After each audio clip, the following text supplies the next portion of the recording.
The norm of swapping travel vehicles, or rather helicopters, last minute is a deep-rooted state undoing.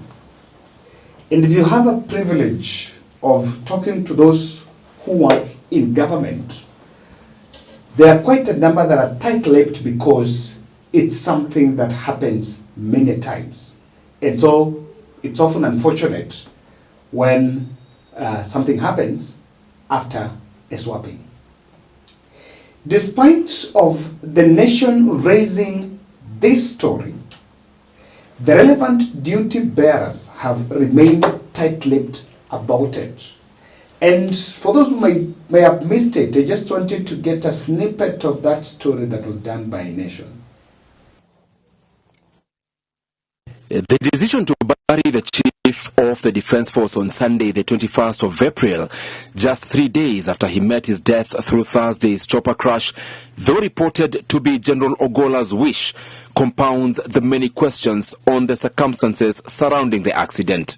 It was expected that owing to Ogolla's stature and apex rank in the military, as well as the impact that Thursday's chopper crash had on the entire Kenya Defence Force fraternity, investigations would have gone to advanced stages before he is laid to rest. Defence CS Aden Duale said that a post-mortem examination was conducted at 11 a.m. Friday at the Mashujaa Funeral Home at the Defence Forces Memorial Hospital. But as the country struggles to come to terms with that crash, investigations into what might have led to the accident have kicked off. However, it is expected that the probe will not be an instant fix and may take between 6 months to well over a year before it is concluded and a report presented to the president. Be that as it may, there are other questions regarding circumstances before and during the accident. On the social media platforms, some pertinent questions are coming out, pointing to a conspiracy that may have claimed Ogolla's life. Claims that the general and his entourage were to use a different aircraft, which was abruptly swapped in the last minute so as to transport a senior government official. Other questions and speculations that are likely to go without answers include why only the military chief was on the ground to oversee the launch of classrooms in schools affected by banditry. When Nation did this story, the general had not even been buried. And so, after that, we've looked at what has happened in the political space, and there seems to be a well-choreographed strategy to suppress that story. That is going to be the gist of this analysis. But I want to remind you that we are ending our April project with this project. The Dani you are seeing there is called EDA. When we did the Kano mission, we visited elderly women. And we visited her house late. We arrived there late in the night. And what we found there was very shocking. If you look at that house, it is all marooned in flood, and the house is not in a very good state. So even as I came back to Nairobi, I even realized that quite a number of us were still saying, Kevin, we need to finish that mission by making sure we do something for Dani. So what we decided is I will travel back to Kano tomorrow, Wednesday, and find out if we can find an alternative structure. I've spoken with the locals there, and I think what we need is to go and find a solution. So anything you have, we are looking at a makeshift structure, just another structure that will at least have a raised floor, and also the walls could also be plastered so that when it rains, the water cannot get in the house. And at least she also, by the time God is still giving her life, she will still have a decent place to call house. So I'm going to be in Kano, and I'm just reaching out to you that kindly, let's finish the Kano mission by contributing anything, any amount you have. I don't want to restrict 50 or 100, any amount you have, so that we'll be able to at least achieve this. To keep move Dani, that will end of our April project as we wait for June, and I believe that it will be a big success. And thank you very much for supporting the charity front. Now, I am saying this. Since the nation did that story, I have not seen any response, any denial, any reaction from the duty bearers. And in fact, today, the Azimio Parliamentary Group met, and they are demanding that the probe team that is going to probe the death of the general should have representative each of all the 7 occupants of that helicopter. Each one of them should have a single representative, as Onda is saying here. We are staring at a clear case of justice delayed and justice denied. On the death of General Ogolla,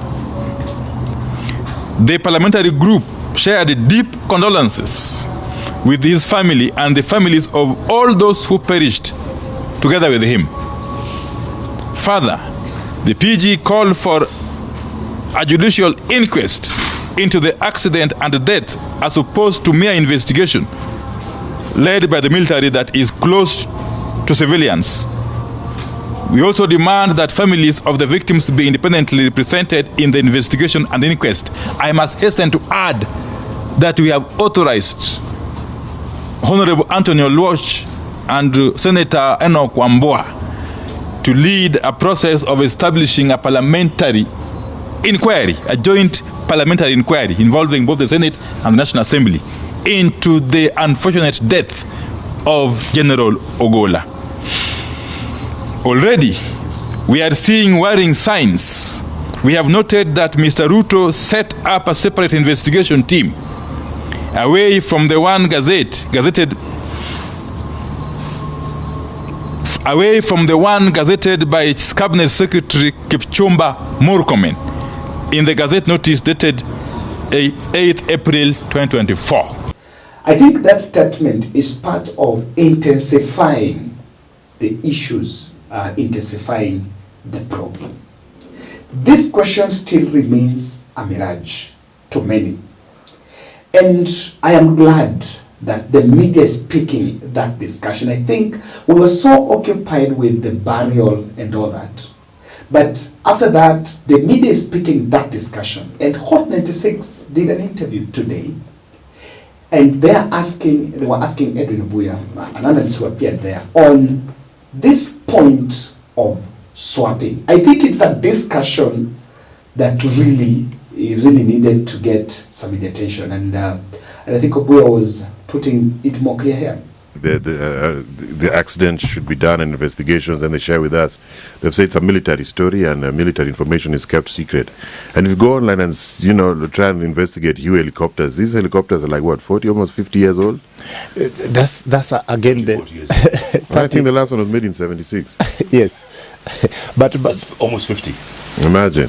And some of them are just donations, right, from the US. Yeah, and so.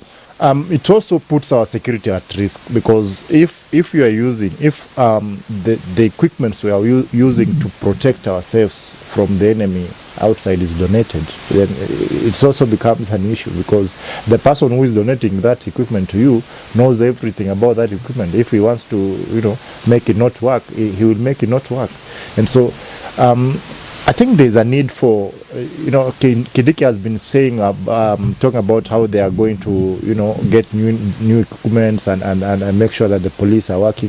I think there's a need to upgrade our equipment, especially the army equipments, because as it is right now, ni kama kuna ka uoga kidogo if we were to go out there and fight, if we were to be attacked by an enemy, or if we were to engage in a war, then our equipments will be falling from the skies, Tutachapa vibaya sana.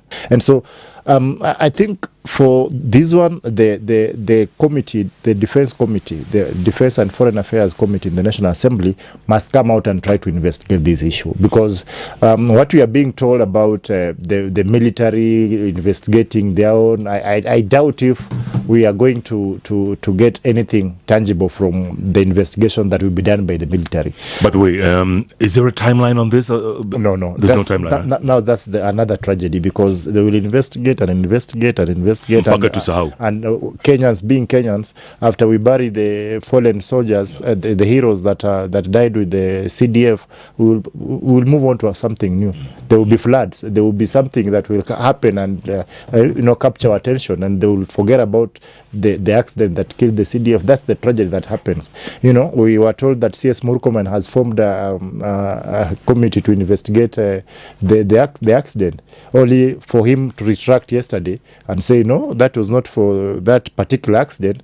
This was just for accidents that happen, the choppers that are going down in the air. That's, because the committee that was appointed by Murkomen are largely civilian, and they can't go to the military and try to investigate. They'll be told you can't do this. Right. And so I think the Defense and Foreign Affairs Committee then must come out and try to investigate and tell Kenyans really what transpired. Was this an accident? And if it was an accident, what caused that accident? Then how can we stop such accidents from happening in future? Because the fact that it happened does not mean that is the end of it. It could happen again if the choppers are not well maintained. If the choppers are old, it will happen again, and that puts the life of our army men at risk.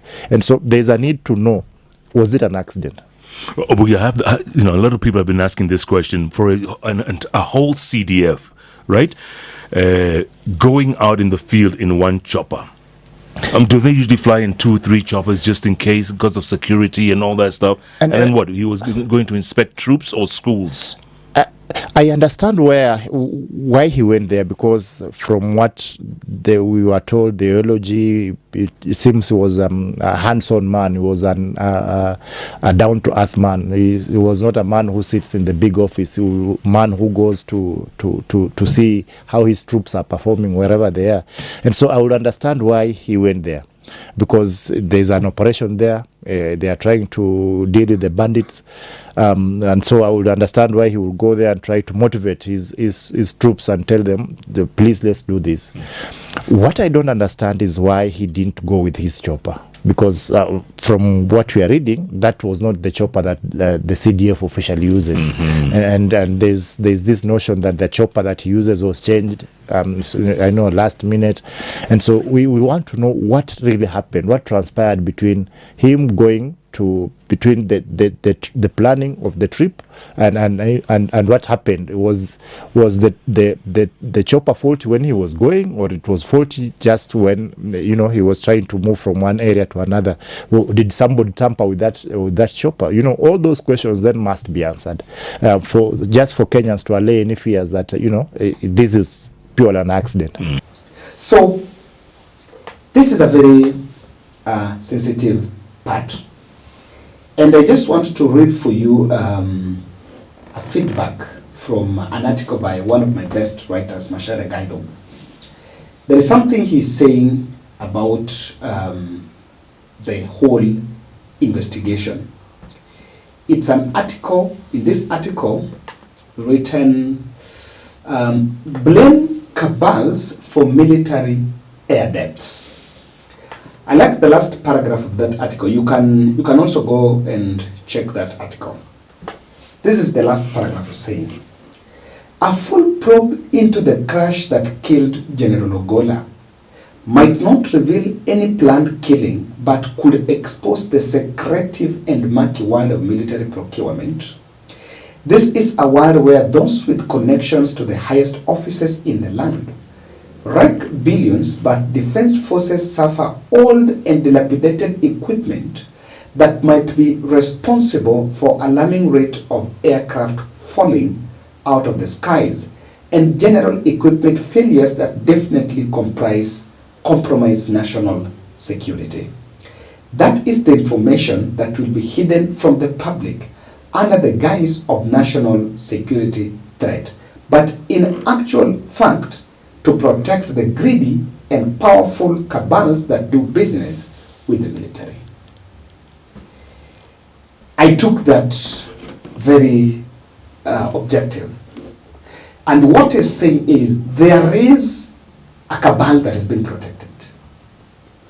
And the cabal that has been protected is cabal that do not want to expose vulnerability, or rather the poor state of these equipments. They can't have all agreed that the general's itinerary team used a chopper that was not supposed to be of his class, of his stature. But I think you've understood he's not a man of stature.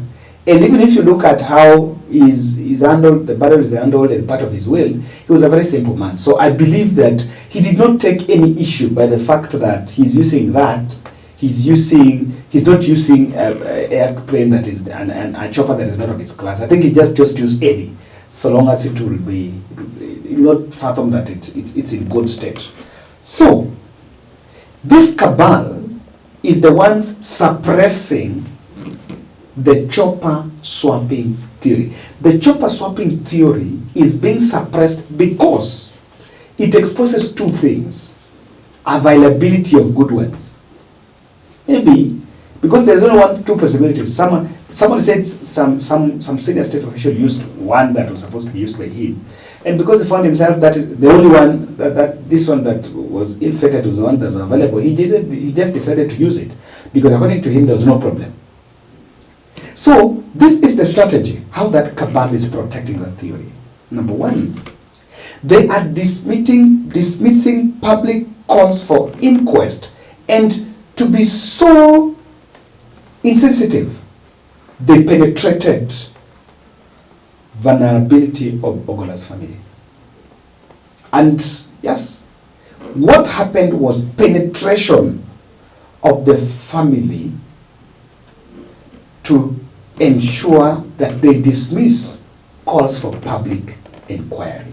And I think after Jones, and you've seen a couple of reactions. I think Gaucho and Jack Wamboka did say something about issue of dismissing public calls for inquiry. He was our general, not your general. He was our general. He was working for us. He was your father. But he was given to Kenya, not to you by God. So when we ask, we are asking to know the death of our general, not your father. You may not want to know the death of your father, fine. It is the death of your father you don't want to know, fine. But Eric and Kenyans want to know the death of their general, not the father to young man. So young man, if you don't want to know the death of your father, keep peace. Don't lecture us, telling us the way we are asking too many questions. If I was there, if I was close to you, my friend, you know the way kitambo ulikuwa unachuna mtoto masikio, I would have told you, young man, sit down. Tulitoka sisi wote Sudan. Hii serikali is the first government kutupea major generali ambaye ameserve around 6 to 7 months na akakufa. Kama wewe ni mjinga kiasi gani? Kama wewe ni generali, unafaa ukufe kama wanasoja wako wote wamesha kufa. Endeni muangalia hata movie, historia, majenerali wengi wakufi, majunior ndio wanakufa. Kwani Ogolla alikuwa anakufa na mbinu gani? Sasa zile wakina Sudi wanapewa ndege mzuri, Air Force One, anaenda kutongoza nayo wanawake Zanzibar, akienda kumit na Diamond. Air Force One, ule Sudi ni mtu wa kukimbia na ndege ya nini? Air Force One inapewa Mama Rachel Sebes kuenda nayo kwa seminar ya crusade ya kanisa. Air Force One. Sasa zile general anapewa ndege ambayo haijafanyiwa utafiti, haijaangaliwa vizuri, na huyo ndio mtu ambaye analinda inchi. Mtu anatoa order kulinda inchi. Jamani, alafu tunaambiwa lazima eti kijana yake anakuja na kizungu nyingi, ameweka ndevu yake kama Fally Ipupa, eti we don't want anybody to blog about your father. We are not blogging about you, bwana. Wewe tukikufa leo hakuna mtu atashughulika story yako. Tunasijua hata kama umezikwa au hujazikwa, my friend. But Ogolla lazima tuulize kwa sababu ni damu yetu, ni mjaluo wetu, na alikuwa kwa rank position, na tuambiwe ukweli kitu imefanyika. As a general afai kukufa kwa sababu ya ndege fake, inafaa na juniors wake. Sasa ile ndege mzuri na kimela kinazuri kutafuta wanawake na Air Force One. Mama Rachel sinani mama wife ya Ruto anakimbia na Air Force One kwenda nayo kwa crusade. Gari ndege mzuri ambayo imeangaliwa. My friend, tusiangalie na tusiulize. Mimi naambia wale walikuwa natuambia ya kwamba eti government ndio government ambayo imetupea kazi ya Raymond Omolo PS, imetupea nini? Sasa hii mtatuambia nini Iluo Nyanza? Mtakuja kutuambia nini Wakiludo Widi? Watakuja kuambia Wajaluo nini? Government wametufanyia nini? Wamepewa Wajaluo nini? Tuwache Raila kwa sababu gani? Mzee akikufa kama Ogolla, mtoto wake hafai kumshika baba yake akiwa uchi. Nilipoona kijana ameenda kwa kaburi kureceive baba yake, na mnajua hakuwa kwa jeneza alikuwa uchi. Hiyo lazima watu watafute wazee wafanye tambiko. Hiyo maneno haikwenda mzuri. Alafu kijana anaambia watu ati msiongee.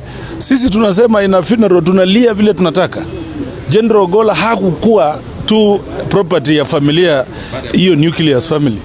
Alikuwa property ya Jamhuri ya Kenya. Sasa kwa kijana kusema ati general ati tusikatae ati sijui walikuwa marafiki wapi, ati alikuwa anaenda State House sijui wapi, I think hata kama amefiwa, he is absolutely wrong and unacceptable. Kenyans wanted truth about the death of General Ogolla, and we want nothing but the truth. Wewe kijana, tunakuombea Mungu akupatie nguvu uendelee kumwona baba yako, lakini wacha sisi tumwone General Ogolla kama wa Kenya. Wachana kutuletea, you can't gag us. Wacha kutuambia Ogolla alikuwa general wa majeshi ya Kenya, hakuwa general wa familia. Sasa to that extent, wewe lia pole, ugua pole kwa nyumba, achia wazee wa jamii ya Wajaluo wa take over rituals na wafanye tambiko. Msipofanya tambiko, hii mtoto ameharibika.